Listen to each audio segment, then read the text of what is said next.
안녕하세요. 김홍주 신부입니다. 여러분 너무나 반갑습니다. 그동안 잘 지내셨죠? 저도 여러분 덕분에 지난주 피정 잘 하고 왔습니다. 저는 제주도에서 피정하고 왔는데 덕분에 너무나 좋은 시간 보냈습니다. 진심으로 감사드립니다. 참 저희가 오랜만에 만나는 기분인데요. 그래도 좋으시죠? 제가 지난 시간까지 3번에 걸쳐서 성경의 역사 간단 정리를 해드렸습니다. 그래서 이제 입문편부터 시작해서 구약과 신약에 대한 역사를 아주 간단하게 정리해 드렸었는데요. 어떠셨나요? 여러분들께 좀 도움이 되셨는지요? 근데 제가 이제 신약편에 마지막에 해드렸던 부분이 복음이 언제 쓰여졌는지에 대한 부분입니다. 요한복음이 기원 후 100년 정도에 쓰여졌다고 말씀드렸는데 이제 그 시점부터 가톨릭교회가 공인받았던 그때까지 한 200년 정도 되는 그 시간을 오늘 정리해 드리려고 합니다. 곧 가톨릭 교회가 어떠한 시간의 흐름으로 공인까지 됐는지에 대한 그 역사를 간단하게 정리해 드리도록 하겠습니다. 여기서 제가 여러분들께 말씀드릴 게 있어요. 어쩔 수 없이 그때 당시에 이 지중해 연안 패권을 쥐고 있던 나라가 바로 로마 제국이었기 때문에 로마 제국의 역사를 중심으로 좀 이야기를 풀어나갈 수밖에 없을 것 같습니다. 그래서 로마 제국의 그때 당시의 왕들의 이름들도 좀 많이 나올 건데요. 여러분들 너무 개의치 않으셨으면 좋겠습니다. 그냥 저런 왕이 있었구나 정도로 그렇게 생각해 주셔도 되고요. 대신 그냥 그 흐름의 맥락만 잘 따라오시면 될 것 같습니다. 정말 여기서 중요한 포인트가 대신 한 가지가 있어요. 왜 하필 그때 로마 제국이라는 그 지역에 그리스도교 복음이 전파되었을까? 그거에 대해서 좀 여러분들이 생각해 보시면서 맥락을 짚어가지고 함께 따라와 주시면 될 것 같습니다.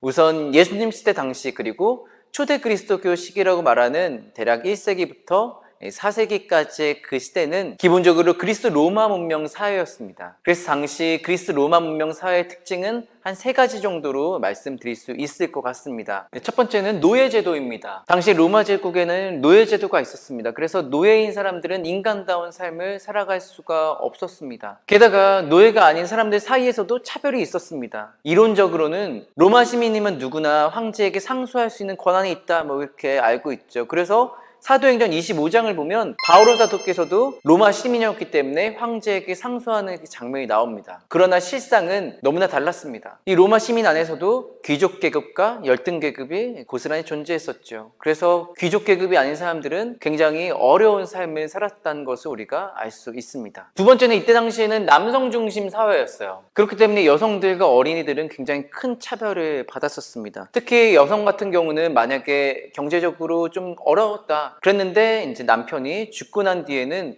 바로 우리가 보통 알고 있는 매춘부로 전락해서 그렇게 정말 어려운 삶을 살았다고 전해지고 있습니다. 또한 아동들, 어린이들도 마찬가지였습니다. 만약에 남성과 여성이 결혼을 했는데 남성이 원치 않는 아이를 낳았습니다. 여성이. 그럼 남성이 그 아이를 마음대로 죽일 수가 있었습니다. 그렇기 때문에 낙태도 아주 빈번하게 일어났다고 하죠. 세 번째는 이러한 분위기였다 보니까 당연히 굉장히 문란하고 탐욕스러운 그런 사회였습니다. 우선 성적으로 굉장히 문란했고요. 또 어떤 탐욕이나 사치가 굉장히 빈번했었죠. 특히 이 귀족 사회 안에서 그랬던 것 같습니다. 로마는 굉장히 어떤 사교 문화가 발달했었는데 그 중심에 대중 목욕탕이라든지 그런 비슷한 공간들이 있어서 사교의 장이 굉장히 활발했다라는 것을 우리가 알고 있죠. 그러다 보니 그 안에서 굉장히 성적으로 문란하고 또 탐욕스러운 혹은 사치나 향락들이 굉장히 만연했던 것 같습니다. 로마 제국의 당시에 이러한 분위기였다 보니까 당연히 그리스도교 복음이 굉장히 자연스럽게 스며들 수밖에 없었던 것 같습니다. 일단 우리가 기본적으로 알고 있는 그리스도교 복음은 이러한 것과는 굉장히 달랐죠. 우선 모든 사람은 하느님 앞에 평등했었습니다. 만민평등이라고 하죠. 특히 예수님께서는 모든 사람들을 위해서 당신께서 십자가에 못 박혀 돌아가셨습니다. 그 믿음이 있기 때문에 어느 한 사람도 소홀하지 않았던 것이죠. 특히 지금 가톨릭교회의 정신은 가난한 이들을 위한 우선적 선택이라고 말할 정도로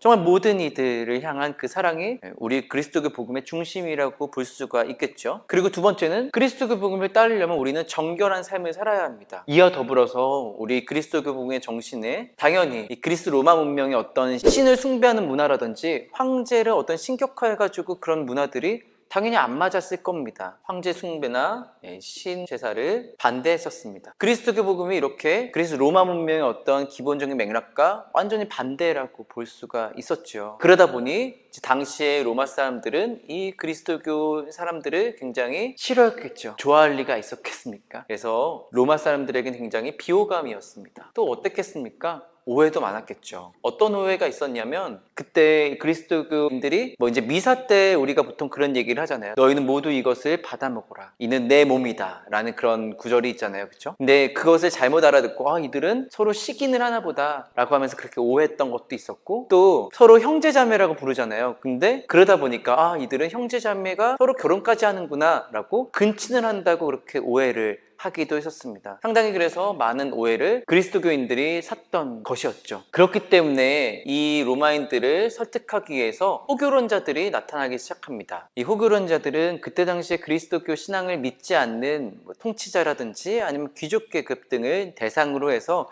많은 저수를 남기게 됩니다. 특히 당시에 그리스 로마 문명의 어떤 바탕에는 헬레니즘 문화가 있었는데 그래서 그리스 라틴 문화를 배경으로 해서 많은 저수를 하게 됐고 이를 통해 신학이 발전하는데 어느 정도 기틀을 형성하게 됩니다. 하지만 또 부작용으로 이단들도 많이 발생하게 되죠. 제가 여기서 이제 이단들에 대한 얘기들을 제가 꺼내진 않겠습니다. 영지주의라든지 아니면 가연설, 마르키온 이단, 마니교, 몬타누스 이단 이런 것들에 대해서 제가 이야기를 하면 한도 끝도 없어지고 사실 제가 잘 설명할 자신이 없습니다. 그렇기 때문에 저는 전문적인 신학과 관련된 내용들은 좀 제가 차치하고요. 자신이 없으니까. 대신 저는 역사적인 맥락을 좀 중심으로 해서 여러분들에게 말씀을 드리도록 하겠습니다. 그건 좀 깊은 내용들은 인터넷을 찾아보시거나 아니면 신학 서적을 찾아보시면 금방 여러분들께서 알 수 있으실 겁니다. 어쨌든 이 호교론자, 당시 활동했던 이 호교론자에 대해서 두 분 정도만 말씀드리도록 하겠습니다. 첫 번째는 유스티누스입니다. 유스티누스 성인 같은 경우는 약 140년부터 10년간 그리스도교 철학학교라는 곳을 운영을 했었는데 이를 통해 그리스 로마 문화와 그리스도교가 함께 갈 수 있는 어떤 가능성을 열어두게 됩니다. 굉장히 큰 일을 하셨죠. 그래서 실질적으로 바오로 사도와 더불어서 이분이 그리스 로마 문화의 그리스도교를 토착화시킨 첫 번째 이제 세대라고 볼 수가 있겠습니다. 그 다음 등장한 호교구분은 테르툴리아누스입니다. 이분은 155년부터 230년까지 활동하신 분이신데 이분 같은 경우는 당시 이단이 판을 칠 때 이 순수한 믿음을 더 강조하신 분이십니다. 그래서 197년경에는 이제 호교론이라는 책까지 저술을 하게 되죠. 하지만 이분이 참 아쉽게도 막판에는 이 몬타누스 이단에 빠지게 됩니다. 하지만 그가 이 가톨릭교회의 어떤 신앙을 지키기 위해서 했던 활동들은 그야말로 정말 대단했다고 볼 수 있겠습니다. 정말 호교론자로서 최선을 다해 신앙을 지킨 분이시라고 볼 수 있겠죠. 이 두 분 이외에도 당시 호교론자들은 그리스도교와 구약성경의 관련성을 강조하면서 심지어 모세가 그리스 철학자들보다 훨씬 더 먼저 활동했던 사람이라는 것을 강조하면서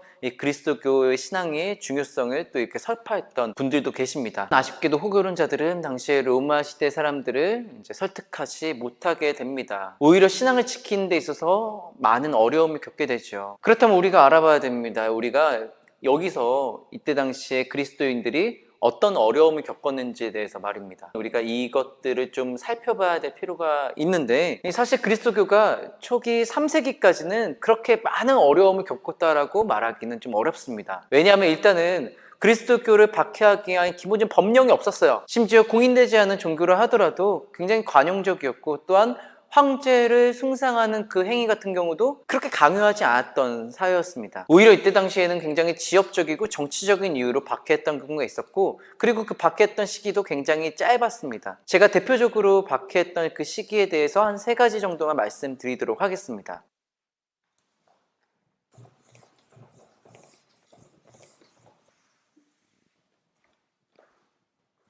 어쨌든 이 데키우스 왕 때 실질적으로 첫 번째 전국적인 그리스도교 박해가 일어났다. 또 공동묘지에서 했던 그리스도교 예식 및 집회도 금지하게 됩니다. 하지만 이때 당시에 이미 50% 정도의 로마 시민이 그리스도인이었습니다.